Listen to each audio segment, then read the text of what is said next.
It's more than just a show. It's community. It's the Stillwater Morning Scramble with Steve Daniels on the Triple Play Sports Radio Network. But we've never had our next guest on, Lieutenant Johnathan Flowers. Good morning, good morning. How are you doing? I'm fantastic, Mr. Steve. How y'all doing this morning? I'm great, and Johnathan is with Salvation Army. I sure am. Yes, sir. Salvation Army here in Stillwater, Oklahoma. And I asked Johnathan before, I said, we can go over a mission statement even, because not everybody knows. And you said the whole mission statement? Yes. Which must be like a textbook, probably. There is. There's a textbook. I mean, it goes all the way into quasi-military, doing this for God. But the history of it, yeah. Yes. Starting in 1865. But we revamp our mission statement just to keep up with culture. And so right now, our mission statement really vibes with culture. And if you look at our building, you look at our trucks and everything, you'll see Salvation Army, but what you'll see is doing the most good. And so, for some people, they're asking the question, well, what do you mean doing the most good? And I tell people it's a very humble thing, because we're trying to do the most good for the most people in the most need. And so it's not that, we're out here showboating. We're doing the most good, but we're really trying to do the most good with the community's money, with community assets, and with community belief that we are going to help our community, revive our community, do the most for the most people in the most need. Johnathan, how long have you worked with Salvation Army? So I have officially, in this title of lieutenant, worked with the Salvation Army for just over 2 years. And that's in Stillwater, too. Yes, all of it is in Stillwater, actually. Where were you before here?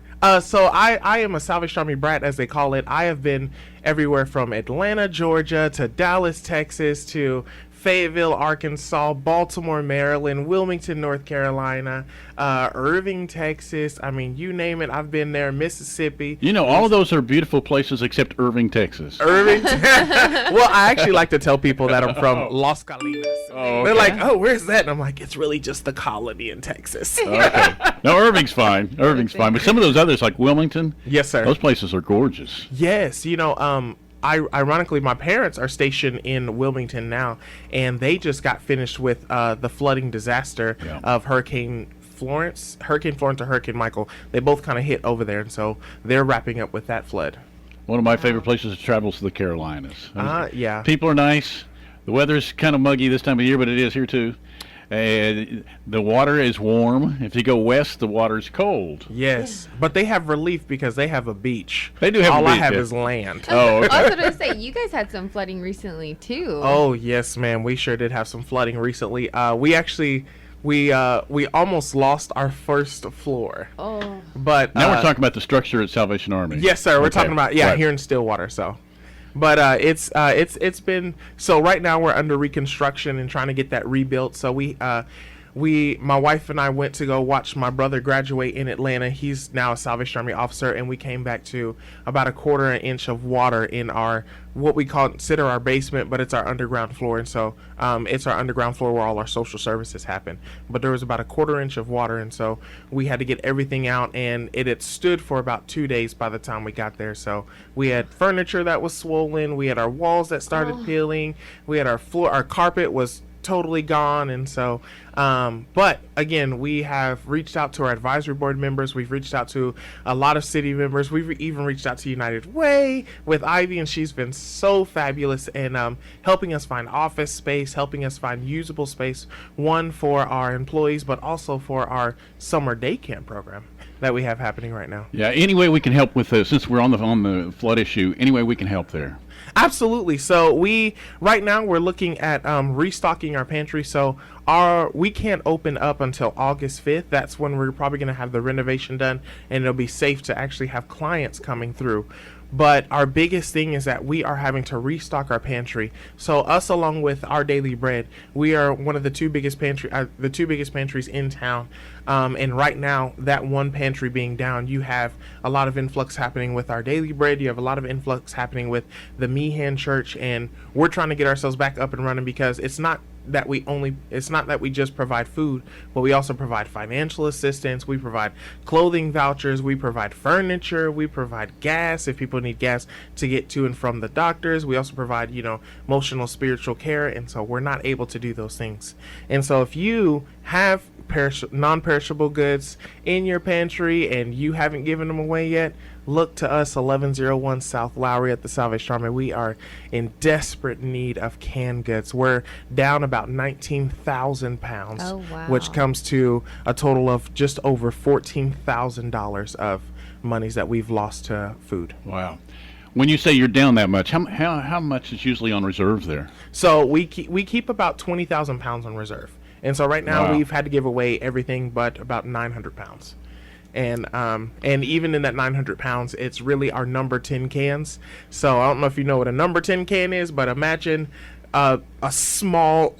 basically a small paint bucket, and that's about the size of it. And so, we have those of green beans and of corn, and those are really for our disasters. Right. So, the flooding that's happened in Stillwater, we've been helping out in Tulsa and in some of the rural areas, with providing food and providing necessary things for people. But because of our flooding, we've actually been in crisis mode ourselves. Sure. Wow. When you talk about the pantry and the need there, I think, and I was probably guilty of this really before we started doing all this with United Way, and you don't think you are, but the fact that there always is a need. Because I know you hear people say, well, I didn't think we had that in Stillwater. We do.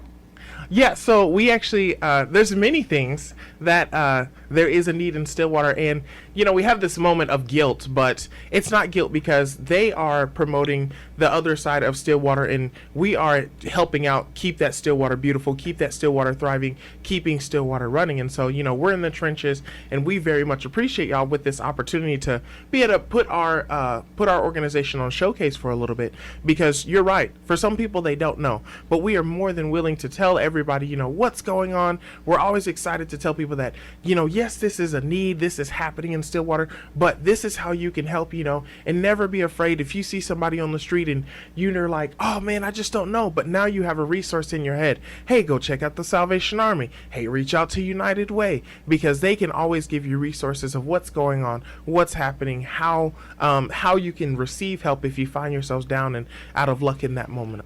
And I know one of the things we have the Presbyterian Church that helps us out in giving gas vouchers.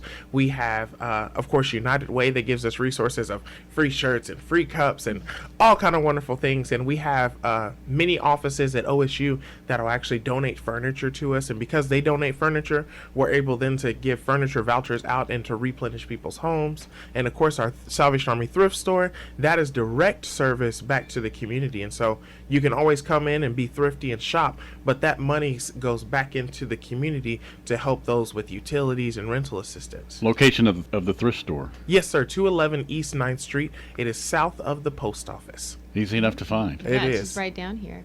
Yeah, so I was going to say one thing. I know we have a lot of people who stop by United Way's office and they don't know where to get help at. They don't know exactly who is able to help, and they're hungry and they don't know what to do. And a lot of times we do send them to the Salvation Army just because they are such a great resource. And they're able to help in so many different capacities. And so it's really an incredible organization. And so...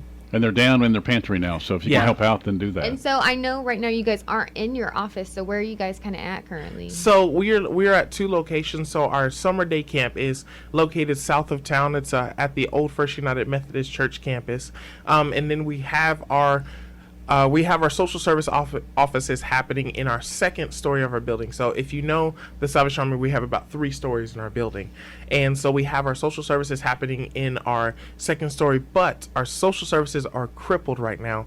We're really down to just being able to help people with clothing vouchers and then utility assistance. And of course, once that utility money runs out, we have to wait till the next month so that we can continue helping people all throughout the year. It's more than just a show.